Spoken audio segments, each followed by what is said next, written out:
Hi friends, আশা করি সবাই ভালো আছেন। তো দেন এটা আমার ছোট একটা বালতির মধ্যে, এটা খুব সম্ভবত 7 লিটারের বালতি হবো আর কি। এই বালতির মধ্যে একটা ছোট মালবেরি গাছ আছে, দেন আমার হাত খাড়া করলে 1 হাত মান হবো আর কি। তো এটার মধ্যে দেন ফুল কি পরিমাণ আছে, দেখেন শ ফুল আছে এটার মধ্যে, দেখছেন ছোট্ট একটা গাছ। তো এই গাছটা হইলো শর্ট মালবেরি। তো পাকিস্তানের আর একটা জাত আছে যেটা হলো লং মালবেরি, এটার মালবেরিটা এরকম লম্বা হয়, তো আঙ্গুলের সমান আর কি। তো মালবেরিতে তো প্রচুর উপকারিতা আছে, আপনারা সবাই জানেন। প্রচুর পরিমাণে ভিটামিন সি, আয়রনও আছে। তো ফলমূল বলতে ম্যাক্সিমামে হেলদি আর কি। তো আপনারা ইচ্ছা করলে এই বস্তুটা খুব ইজিলি গ্রো করা হারেন, কারণ এটা প্রপাগেশন করলেও মানে গাছটা ইজিলি গ্রো হয় আর কি। তবে যে কোনো ফলমূলের ক্ষেত্রে ফল গাছের ফুল ফল আসতে একটা নির্দিষ্ট সময় কিন্তু লাগে, প্রায় 2 থেকে 3 বছরের সময় এটা লাগে আর কি।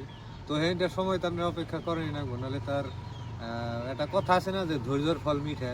তো তবে হয়তো কিছু আশা করা যায় আর কি।